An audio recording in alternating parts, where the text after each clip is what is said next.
l'arbre devenu vieux. C'était un beau être. Il voûtait sa cime dans les bleus fluides et, tel qu'un chêne saint, datait de l'ère auguste des druides. Des sublimes illusions, Jacob, Joseph, élus étranges, auraient peuplé de visions cet arbre aux échelles sans ange. De ses grands bras croisant le ciel, d'enchevêtrements fantastiques, Martinus, ce fils d'Ézéchiel, eût fait des batailles mystiques. Sur la Seine, près de Marly, planait son envergure énorme. Le temps l'avait nommé Sully, prenant un être pour énorme. Se recueillant, les voyageurs baissaient la voix sous son dais sombre. Les bateliers et les nageurs craignaient l'eau glissant à son ombre. Sur son noir branchage, alangui par les ans, les tares, les plaies, la grive avait greffé le gui en bouquet vert à blanche baie. De son vaste chef éploré tombait, accablement de l'âge, autour d'un fût décoloré comme des larmes de feuillage. Ses larges flancs cicatrisés, en lignes sévères, arides, de la foudre aux traits ardoisés, montraient les verticales rides.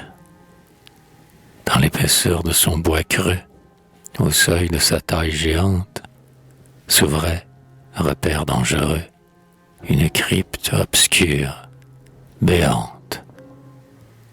Là, de frelons velus, hardis, une insolente myriade bourdonnait, où veilla jadis la fidèle Amadriade. Là, vrillent tenaces, les vers, déblayant leurs fines striures, tamisaient, dans les longs hivers, une montagne de sciure.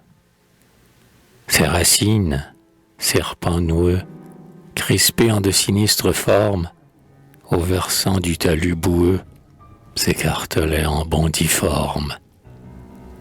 De loin, sur le pâle horizon, comme un titanique fantôme, de son opaque frondaison, s'arrondissait l'immense dôme. En débordant ce spectre obscur, à l'heure où le grand-duc pérore, la lune, déjà d'un rond pur, sortait d'une seconde aurore. Sur ce fait, aimé des brouillards, maintes hordes tourbillonnantes décrivaient, et s'imbabillèrent, un nimbe d'ailes frissonnantes. Puis, au cœur de l'ombrage épais, que nulle tempête n'effraie, à petits bruits plongeant en paix, s'endormaient au cri de leurs frais. Dès qu'au guéret sifflant l'éveil, sautait la fringante alouette, le premier éclat du soleil dorait sa calme silhouette.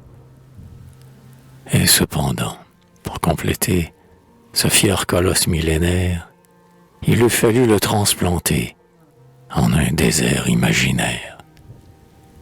Le voir seul, unique, isolé, dans la plaine rase et livide, secouant son front désolé sur le morne infini du vide, mais symétriquement taillé par le soc qui trace et cultive des alentours trop travaillés, mais alliés à sa perspective.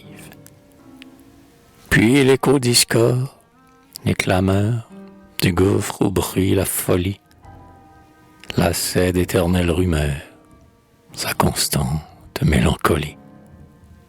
J'aime les vieux arbres, je sens, comme les inventeurs de fables, qu'ils ont, pour amortir les sens, des secrets divins, ineffables, qu'il fait bon vivre à leur fraîcheur, dans leur pénombre inspiratrice, hanter leur silence prêcheur, leur sérénité bienfaitrice. J'aime surtout, loin du tyran, que l'esclave nomme le monde, ce sympathique vétéran, que nulle contrainte n'émonde. La tempe nue, ouverte au vent, qui souffle la vie et la force. Ô liberté, j'allais, souvent, philosopher sur son écorce. Et dans sa paix ensevelie, durant de secrètes semaines, goûter un vrai bonheur, l'oubli des agitations humaines. Or, un soir d'octobre attardé, sous le cintre ombreux de son arche, j'entendis, poids mille en gardé, se lamenter le patriarche. J'écoutai, pour y compatir, affectueux dépositaire, la longue douleur du martyr, tombé dans la nuit solitaire. Le fleuve attendri modérait les ressacs du courant rapide, et l'accent du être vibrait dans la tranquillité limpide.